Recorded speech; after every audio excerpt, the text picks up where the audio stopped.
क्या आप जानते हैं कि इस दुनिया में सबसे ज्यादा पसीना बहाने वाला इंसान सबसे ज्यादा गरीब होता है और सबसे कम मेहनत करने वाला इंसान सबसे अमीर? ये कोई जादू नहीं, न कोई संयोग है। ये है प्रकृति का एक सनातन नियम। लेकिन ये नियम तब तक नहीं समझ आएगा जब तक आप चाणक्य की उन 7 गुप्त विधाओं को नहीं जान लेते, जो सदियों से मूर्खों को आश्चर्यचकित और बुद्धिमानों को अमीर बना रही है। आज का ये वीडियो सुनने के बाद आपकी मेहनत की परिभाषा ही बदल जाएगी। क्योंकि सच तो ये है, मेहनत गधों के लिए है, बुद्धि राजाओं के लिए। ज्ञान का आरंभ एक समय की बात है, कहानियां नहीं, सत्य की बात है। जब गंगा के तट पर हर पत्ता ज्ञान की बातें करता था और हवा में नीति के मंत्र घुलते थे, उसी घने जंगल में एक विशाल बरगद के पेड़ के नीचे, जिसकी जटाएं स्वयं धरती को सैकड़ों वर्षों का अनुभव सुना रही थी, 2 व्यक्तित्व बैठे थे। एक थे आचार्य चाणक्य, जिनकी आंखों की चमक कहती थी कि उन्होंने जीवन का पूरा खेल समझ लिया है। दूसरे थे युवा चंद्रगुप्त, जिनके मन में प्रश्न उबल रहे थे, ठीक उसी तरह जैसे आपके मन में शायद अभी उबल रहे हैं। चंद्रगुप्त चुपचाप आचार्य के मुख की ओर देख रहे थे। तभी अचानक उनके मन ने एक प्रश्न को जन्म दिया। एक ऐसा प्रश्न जो हर युग में, हर समाज में, हर इंसान के मन में कभी न कभी आता ही है। उन्होंने विनम्रता से पूछा, गुरुदेव, क्या मैं आपसे एक प्रश्न पूछ सकता हूं? चाणक्य ने आंखें खोली, मुस्कुराए और बोले, पूछो चंद्रगुप्त। प्रश्न वो द्वार है जिससे होकर ज्ञान प्रवेश करता है। चंद्रगुप्त बोले, गुरुदेव, इस दुनिया में कौन ऐसा है जो धनवान नहीं बनना चाहता? मैंने देखा है, गरीब अपनी रगड़ी हुई हथेलियों से पसीना पोंछते हैं। वे सुबह से रात तक काम करते हैं, फिर भी उनकी झोपड़ी में कभी अन्न का डला नहीं रहता। दूसरी ओर कुछ लोग महलों में रहते हैं, रेशम पहनते हैं और उन्हें ऐसा लगता है जैसे धन उनके पीछे दौड़ता है। मैंने उन्हें ज्यादा मेहनत करते नहीं देखा। तो क्या सिर्फ मेहनत ही सब कुछ नहीं है? क्या धन पाने का कोई दूसरा मार्ग है? चाणक्य की आंखों में अब वो तेज आ गया था जो सदियों से अर्थशास्त्र के पन्नों में समाया हुआ है। उन्होंने धीरे से एक पत्ता उठाया, उसे हवा में छोड़ दिया और कहा, देख चंद्रगुप्त, ये पत्ता, ये भी हवा में उड़ रहा है, ये भी मेहनत कर रहा है, हवा के खिलाफ तैरने की, लेकिन ये कहीं नहीं पहुंचता। वहीं उस पेड़ पर बैठा पक्षी देख, वो सिर्फ एक बार दूसरी डाल पर उड़ता है और उसे एक फल मिल जाता है। क्या पत्ते में मेहनत कम थी? नहीं, पक्षी ने बुद्धि लगाई। उसने देखा कि फल किस डाल पर है। चाणक्य ने गहरी सांस ली और कहा, चंद्रगुप्त, जीवन में ये बात हमेशा याद रखना, मेहनत तो गधा भी करता है, गधा भी भारी बोझ उठाता है, दिन रात चलता है, लेकिन गधे की तरह मेहनत करने वाला इंसान हमेशा गरीब ही रहता है। चंद्रगुप्त चौंके। ये बात बिल्कुल नई थी। समाज तो यही सिखाता है, मेहनत से सब मिलता है, लेकिन चाणक्य कुछ और ही कह रहे थे। चाणक्य आगे बोले, लक्ष्मी, धन की देवी, उसी के पास आती है जो बुद्धिमान होता है। तुमने सही देखा, मेहनत से कोई अमीर नहीं बनता, अमीर बनते हैं बुद्धि से। और अगर ये बात सभी को समझ में आ जाए तो पूरी कायनात पलट सकती है। चंद्रगुप्त घुटनों के बल बैठ गए। गुरुदेव, कृपया मुझे सिखाइए, मैं उस बुद्धि को पाना चाहता हूं। चाणक्य ने उनके सिर पर हाथ रखा और कहा, आज मैं तुम्हें लक्ष्मी को आकर्षित करने के 7 सनातन नियम बताऊंगा। ये वही नियम है जिन्होंने राजाओं को सम्राट बनाया, दरिद्र को करोड़पति बनाया और साधारण को असाधारण। लेकिन इन्हें बिना समझे सुनना व्यर्थ है, इन्हें गहराई से आत्मसात करना होगा। आइए अब हम भी चंद्रगुप्त के साथ उसी विशाल बरगद के नीचे बैठ जाएं और उन 7 नियमों को सुने जो जीवन बदलने की शक्ति रखते हैं। प्रथम नियम, लक्ष्मी बुद्धि की दासी है, श्रम की नहीं। चाणक्य ने अपनी आंखें बंद कर ली मानो वे सदियों पुरानी यादों में खो रहे हों। फिर उन्होंने कहा, चंद्रगुप्त, पहला नियम यह है, लक्ष्मी बुद्धि की दासी है, श्रम की नहीं। जो व्यक्ति अपने मस्तिष्क से निर्णय लेता है, जो ये समझता है कि कब, कैसे और कितना परिश्रम करना है, वही लक्ष्मी को बांध सकता है। केवल पसीना बहाने से लक्ष्मी नहीं आती। मैं तुम्हें एक कहानी सुनाता हूं। ध्यान से सुनना, क्योंकि इस कहानी में तुम्हारे अतीत, वर्तमान और भविष्य का सार छिपा है। कहानी, दो किसान और एक मूसलाधार बारिश। एक छोटे से गांव में दो किसान रहते थे। एक का नाम था हरिया और दूसरे का मूला। हरिया बड़ा मेहनती था। वो सूरज निकलने से पहले उठ जाता, अपने बैलों को पानी पिलाता और खेत में जुताई करने लगता। वो दिन में कोई 20 घंटे काम करता। वो आसमान की तरफ देखे बिना, हवा के रुख को समझे बिना, केवल मिट्टी को उखाड़ता और पानी बहाता रहता। वो सोचता, मैं जितना ज्यादा काम करूंगा, उतनी अधिक फसल उगेगी। मूला इसके बिल्कुल उलट था। वो अपने खेत में साल में सिर्फ 2 बार जाता था, एक बार बुवाई के लिए और एक बार कटाई के लिए। लेकिन जब वो खेत में नहीं होता था, तब भी वो खेत में ही होता था। उसका मन, उसकी बुद्धि, उसकी समझ। वो बैठकर बादलों की दिशा देखता, जानवरों के व्यवहार से अनुमान लगाता कि बारिश होने वाली है या सूखा पड़ेगा। वो मिट्टी के रंग से बताता था कि कौन सी फसल उगेगी। एक साल भयंकर सूखा पड़ा। हरिया ने दिन रात कुआं खोदा, पानी ढोया, फसलों को बचाने की कोशिश की। लेकिन सूखे के आगे उसकी मेहनत हार गई। उसकी सारी फसल जल गई, मुरझा गई। वो कर्ज में डूब गया। वही मूला ने सूखे के संकेत 3 महीने पहले ही पहचान लिए थे। उसने उस साल ऐसी फसल बोई जो सूखे में भी पनपती है, बाजरा, ज्वार। जब पूरे गांव में अकाल पड़ा, मूला के गोदाम अनाज से भरे थे। हरिया मूला के पास गया और रोते हुए बोला, भाई, मैं तुमसे 10 गुना ज्यादा काम करता हूं, फिर भी तुम अमीर हो, मैं कंगाल। क्या ये न्याय है? मूला ने मुस्कुराकर कहा, हरिया, मेहनत तू करता है, लेकिन बिना बुद्धि के। तूने पसीना बहाया, पर दिमाग नहीं लगाया। मैंने दिमाग लगाया, पसीना कम बहाया। यही फर्क है, चाणक्य का विवेचन। चंद्रगुप्त, देखा, हरिया की तरह ये दुनिया ज्यादातर लोग मेहनत तो करते हैं, लेकिन बिना दिशा के। वे एक पहिए की तरह घूमते रहते हैं, लेकिन कहीं पहुंचते नहीं। ये मत सोचना कि दिमाग लगाने का मतलब है चालाकी करना। नहीं, बुद्धि का मतलब है समय, परिस्थिति और संसाधनों को पढ़ना। उदाहरण, आज के समय में एक दुकानदार सुबह 8 बजे दुकान खोलता है और रात 10 बजे बंद करता है। वो सोचता है, मैं जितना अधिक समय बैठूंगा, उतना अधिक कमाऊंगा। लेकिन बुद्धिमान दुकानदार देखता है, उसके ग्राहक कब आते हैं। उसे पता है कि सुबह 9 से 11 और शाम 5 से 7 बजे भीड़ होती है। बाकी समय वो पढ़ता है, नए उत्पादों पर रिसर्च करता है, ऑनलाइन ऑर्डर लेता है।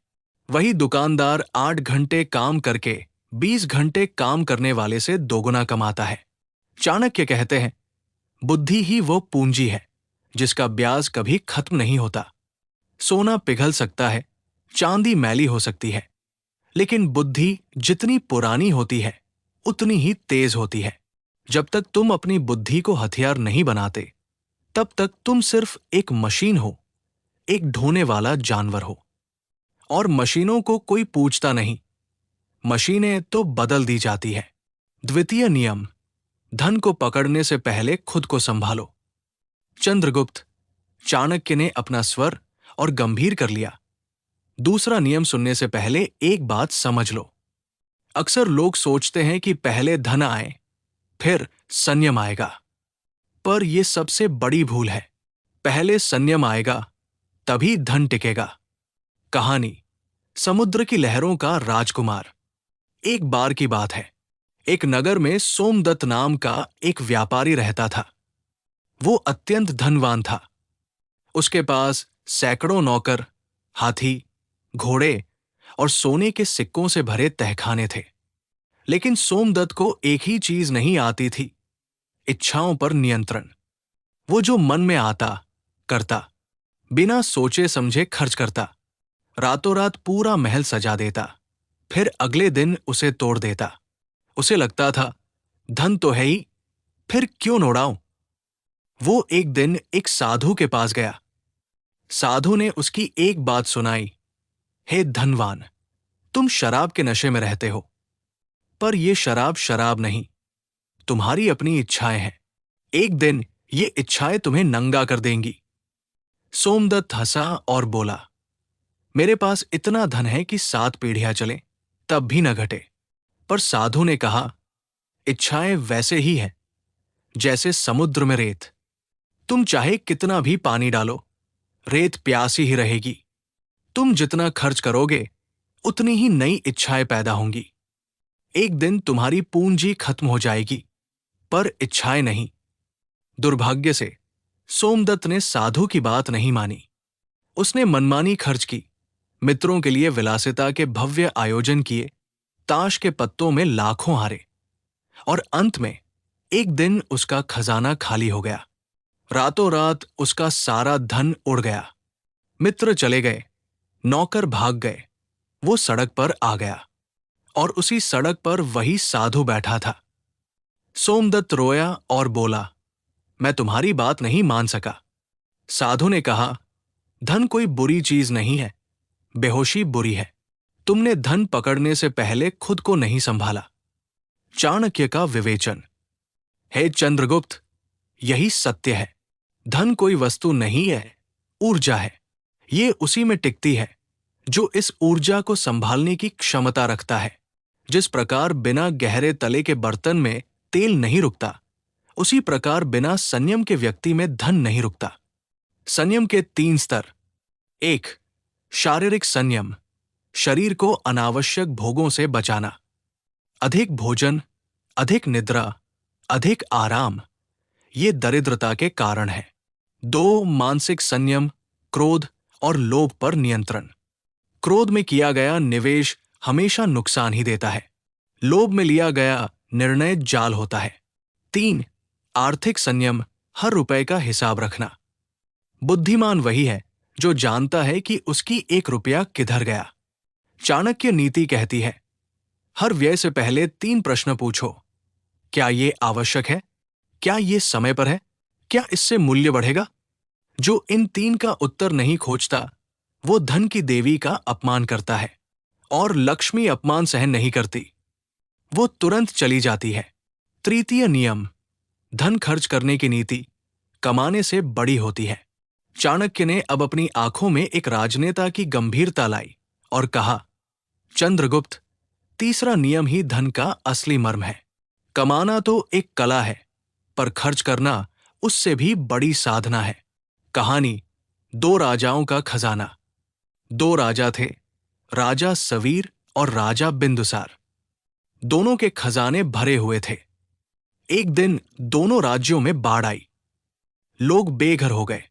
राजा सवीर ने तुरंत अपने मंत्रियों को बुलाया और कहा, खजाने से जितना सोना चांदी है निकालो और लोगों में बांट दो।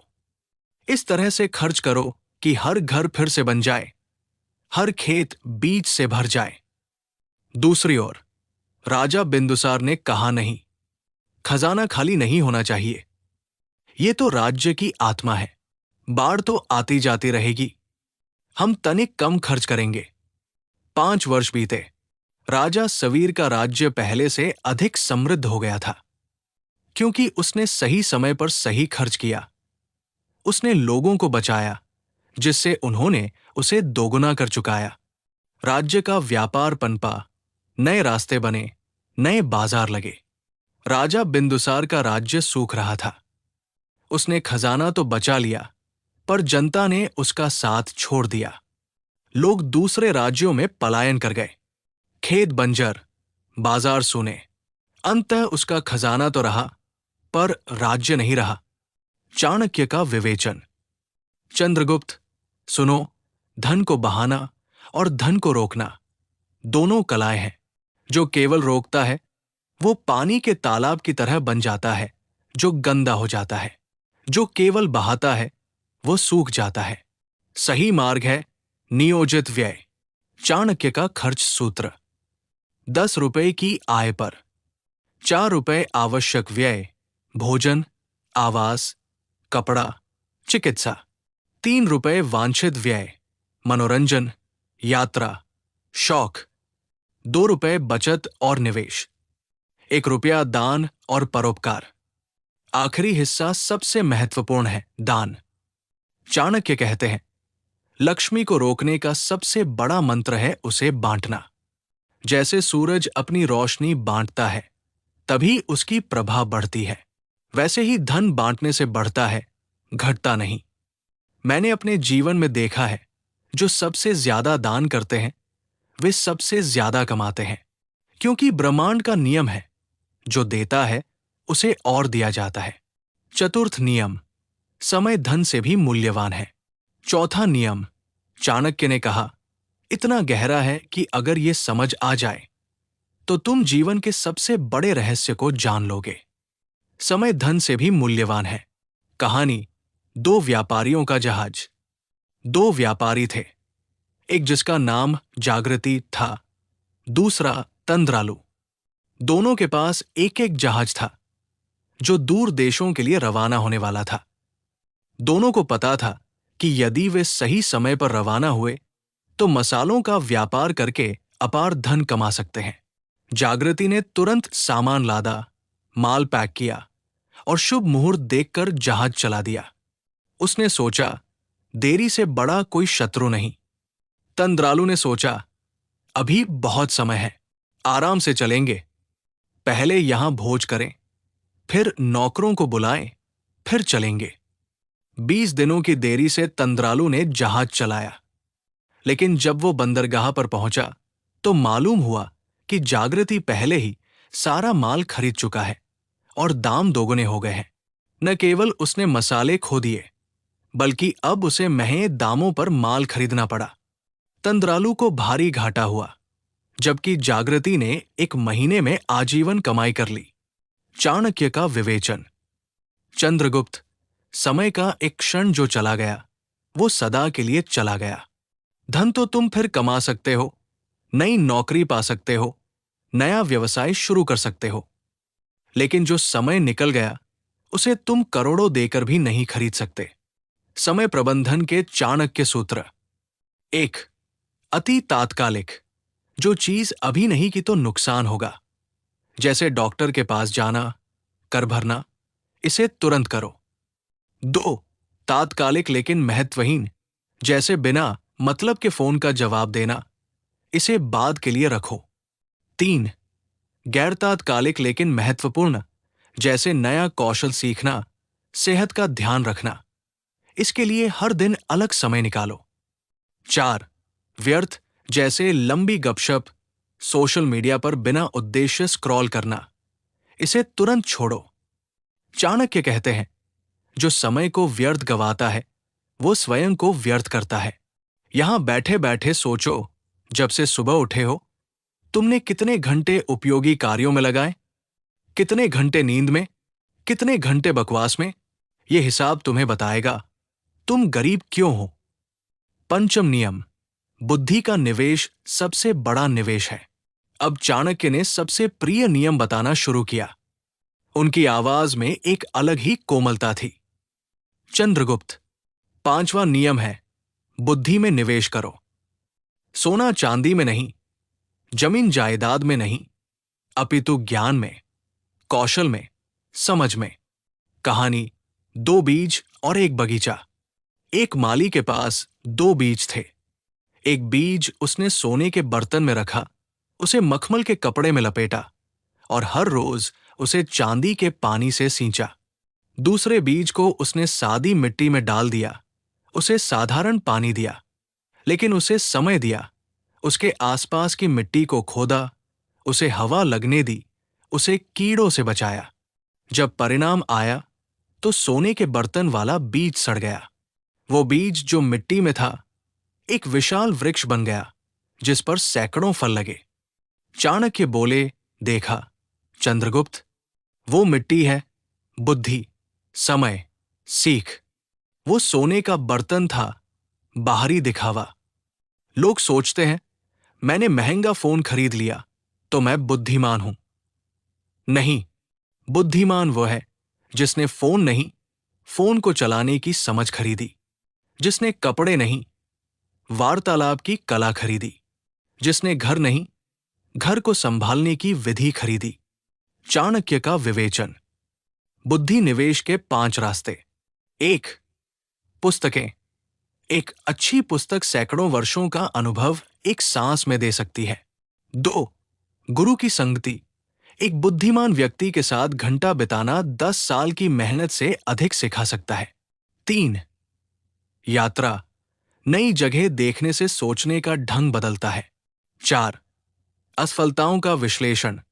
अपनी और दूसरों की गलतियों से सीखो, वो सबसे सस्ती शिक्षा है। 5. ध्यान और चिंतन। बिना शांत मन के निवेश बेकार है। चाणक्य कहते हैं, एक बुद्धिमान व्यक्ति के पास एक ही धन होता है, उसकी समझ। ये समझ न चोरी होती है, न नष्ट, न बांटने से घटती है, बल्कि ये बांटने से बढ़ती है। आज विद्वान यही कहते हैं, अपने कौशल में निवेश करो। यही चाणक्य की 2500 साल पुरानी बात है। यदि तुम अपने दिमाग में रोज कुछ नया ठूंसते हो तो तुम वैसे ही हो जैसे कोई नदी जो निरंतर बह रही हो। तुम कभी पुराने नहीं पड़ते, तुम कभी अप्रासंगिक नहीं होते, तुम कभी गरीब नहीं हो सकते। षष्ठम नियम। अवसर पहचानने वाला ही अमीर बनता है। चाणक्य ने अपनी एक अंगुली उठाई और आकाश की ओर दिखाया। वहां एक चील अपने शिकार पर गोता लगा रही थी। उन्होंने कहा, देख चंद्रगुप्त। चील ने बाज से ऊंची उड़ान नहीं भरी, चील ने मुर्गे से अधिक मेहनत नहीं की, पर चील ने समय पहचाना, बिल्कुल सही क्षण पर झपट्टा मारा। यही छठा नियम है, अवसर पहचानो। कहानी। वो व्यापारी जिसने सपना देखा। प्राचीन कथा है, उज्जैन नगरी में एक गरीब ब्राह्मण रहता था। उसके पास केवल एक मिट्टी का दिया था और कुछ अन्न के दाने। वो प्रतिदिन भीख मांगकर गुजरा करता था। एक दिन उसने सपना देखा कि महाराष्ट्र के पहाड़ों में एक साधु ने एक अमूल्य रत्न जमीन में गाड़ रखा है। उसने दूसरों को बताया। सब हंसे, पागल है, सपने पर कौन चलता है? लेकिन उस ब्राह्मण ने सोचा, मेरे पास खोने को कुछ नहीं, एक सपना ही सही, लेकिन मैं जाकर देखूंगा। वो 100 कोस पैदल चला, पहाड़ पर चढ़ा, साधु को खोजा और अंत में वह स्थान पाया। उसने खोदा, सचमुच वहां रत्नों से भरा घड़ा था। वो धनवान बन गया। लोगों ने पूछा, ये कैसे हुआ? उसने कहा, दूसरों ने अवसर देखा और सोए रहे, मैंने देखा और चल पड़ा। चाणक्य का विवेचन। चंद्रगुप्त, अवसर हर जगह बिखरे पड़े हैं, जैसे हवा में लाखों पराग कण होते हैं, लेकिन मधुमक्खी ही शहद बना सकती है, क्योंकि मधुमक्खी पहचानना जानती है। अवसर पहचानने के चाणक्य सूत्र। 1. जहां ज्यादा लोग समस्या देखें, वहां जाओ। समस्या ही अवसर है। लाखों लोग गर्मी से त्रस्त थे, किसी ने पंखे बनाए। 2. जहां बदलाव आ रहा हो, वहां जाओ। जब प्रिंटिंग प्रेस आई, हस्तलिखित पुस्तकों वाले पिछड़ गए। जब डिजिटल आया, पुराने मीडिया घबरा गए। बदलाव के समय ही सबसे अधिक अवसर होते हैं। 3. वहां जाओ जहां दूसरे नहीं जाना चाहते। हर कोई सुरक्षित, परिचित क्षेत्रों में रहना चाहता है, लेकिन सबसे कम प्रतिस्पर्धा वहां होती है जहां लोग जाने से डरते हैं। 4. अपने कष्टों को ही अवसर बनाओ। जो चीज तुम्हें सबसे अधिक परेशान करती है, संभवतः उसका समाधान ढूंढना ही तुम्हारा धन का मार्ग है। चाणक्य कहते हैं, जब अवसर दस्तक दे, तब तुम दरवाजा मत देखो कि कौन है, बस खोल दो। विलंब ही गरीबी का मूल कारण है। आज का कल करूंगा ही कल का पछताऊंगा बनता है। सप्तम नियम। धन को रोकने की कला सीखो। अब आता है सातवां और अंतिम नियम। चाणक्य ने आवाज को हल्का किया, मानो सबसे कीमती रत्न अब थाली में रख रहे हों। धन कमाना एक कला है, पर धन को रोकना उससे भी बड़ी कला। दुनिया में बहुत से लोग धन कमा लेते हैं, लेकिन उसे सहेज नहीं पाते और फिर से गरीब हो जाते हैं। कहानी, 5 बर्तन और एक महिला। एक बूढ़ी महिला को किसी राजा ने 5 बर्तन दिए, जिनमें से प्रत्येक में 100 सोने के सिक्के थे। राजा ने कहा, इसे रखो, बचाओ, बढ़ाओ। उस महिला ने सभी 5 बर्तन अपने घर की एक ही अलमारी में रख दिए। एक रात चोरों ने आकर पूरी अलमारी ही उठा ली। महिला के पास कुछ नहीं बचा। दूसरी बार एक और महिला को राजा ने 5 बर्तन दिए। उसने एक बर्तन घर में रखा, दूसरा अपने मित्र के पास, तीसरा एक व्यापारी को निवेश हेतु दिया, चौथा जमीन खरीदने में लगा दिया, 5वां दान कर दिया। जब चोर आए तो उन्हें एक ही बर्तन मिला, बाकी 4 बर्तन सुरक्षित थे। एक बर्तन नष्ट हुआ, लेकिन अन्य बच गए। कालांतर में उसने जमीन से फसल उगाई, व्यापारी ने मुनाफा दिया, मित्र ने समय पर लौटाया, बांटने से भी उसे आशीर्वाद मिला। चाणक्य का विवेचन। चंद्रगुप्त, यही विविधीकरण, डाइवर्सिफिकेशन है, जिसे आज के युग में भी श्रेष्ठ निवेशक मानते हैं। एक ही जगह सब धन रखना मूर्खता है। धन रोकने के 7 सोपान। एक नहीं, अनेक स्रोत। कभी केवल एक ही नौकरी, एक ही व्यवसाय पर निर्भर मत रहो। 2, सोना और चांदी। ये सदियों से धन के सुरक्षित भंडार रहे हैं। 3, जमीन और भवन। ये वास्तविक संपत्तियां हैं, जो समय के साथ बढ़ती है। 4, ज्ञान में निवेश। ये सबसे सुरक्षित, जो न चोरी होता न लुटता है। 5, उत्तम मित्र। एक सच्चा मित्र संकट के समय बैंक से भी अधिक काम आता है। 6, दान। जो देता है वो धन को बांधता है, क्योंकि बदले में उसे दिव्य आशीर्वाद मिलता है। 7, विवेक। बिना विवेक के अन्य सब छहों का कोई मूल्य नहीं। चाणक्य कहते हैं, एक मुट्ठी रेत को बिखरने से रोकने के लिए हाथ बंद करो, लेकिन पूरी तरह बंद मत करो कि रेत ही न रहे। अर्थात बचत करो, पर कंजूस मत बनो। उपसंहार, वो रात और फिर सूर्योदय। 7 नियम सुनने के बाद चंद्रगुप्त ने अपनी आंखें खोली। वे अपने गुरु के चरणों में झुक गए। गुरुदेव, आपने आज मेरे जीवन का सबसे बड़ा अंधकार दूर कर दिया। मैंने सोचा था अधिक मेहनत का अर्थ है अधिक धन, लेकिन आपने बताया कि बुद्धि के बिना मेहनत व्यर्थ है। चाणक्य ने उन्हें उठाया और कहा, चंद्रगुप्त, याद रखो। 1, लक्ष्मी बुद्धि की दासी है, श्रम की नहीं। 2, धन से पहले स्वयं को संभालो। 3, खर्च की नीति ही असली कमाई है। 4, समय ही सबसे बड़ा धन है। 5, बुद्धि में निवेश सबसे उत्तम निवेश है। 6, अवसर पहचानना सीखो। 7, धन को बिखरने से बचाओ। और सबसे बड़ी बात, ये सब करते समय धैर्य रखो। एक दिन में वट वृक्ष नहीं उगता, एक ही बार में समुद्र नहीं भरता। धन एक अनुशासन है, एक साधना है। चंद्रगुप्त ने प्रश्न किया, गुरुदेव, परंतु जब मैं अपने आसपास देखता हूं तो अधिकतर लोग इन नियमों को नहीं जानते। क्या वे हमेशा गरीब ही रहेंगे? चाणक्य ने एक गहरी सांस ली और कहा, जो ये नियम सुनकर भी नहीं बदलता वही गरीब रहता है, लेकिन जो इसे सुनकर अपने एक दिनचर्या में बदल देता है उसकी किस्मत बदलने लगती है। ये कोई जादू नहीं है, ये एक गणित है, बुद्धि का गणित।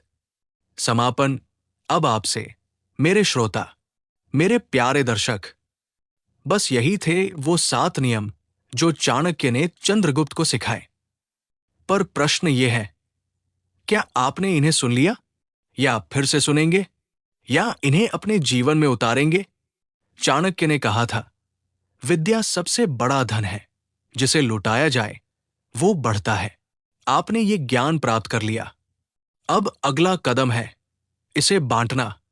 इस वीडियो को अधिक से अधिक दोस्तों और परिवार तक पहुंचाएं। जिसे आप प्यार करते हैं, उसे गरीबी से निकलने का ये रास्ता दिखाइए। अंत में चाणक्य का वही सूत्र, उद्योगेन ही सिद्ध्यन्ति कार्याणि न मनोरथ, अर्थात केवल इच्छा करने से नहीं, बल्कि बुद्धिपूर्वक किए गए कार्यों से ही सब सिद्ध होता है। तो अब बिना देर किए आज से कम एक नियम चुनिए और उसे 21 दिनों तक लगातार अपनाइए। देखिए धन कैसे धीरे धीरे आपके जीवन में दस्तक देने लगता है। जय चाणक्य, जय नीति, जय समृद्धि। यदि आपको ये ज्ञान पसंद आया हो तो कमेंट में चाणक्य नीति अवश्य लिखें। मैं समझ जाऊंगा कि आप अगले ऐसे गहन वीडियो की प्रतीक्षा कर रहे हैं। और चैनल को सब्सक्राइब करना न भूलें, क्योंकि आने वाले समय में हम चाणक्य के अर्थशास्त्र, कामंदकीय नीतिसार और विदुर नीति जैसे अनंत ग्रंथों के अनमोल रत्न आपके सामने रखेंगे। आपकी यात्रा शुभ हो। धन की देवी लक्ष्मी आपके द्वार पर सदा विराजमान रहें।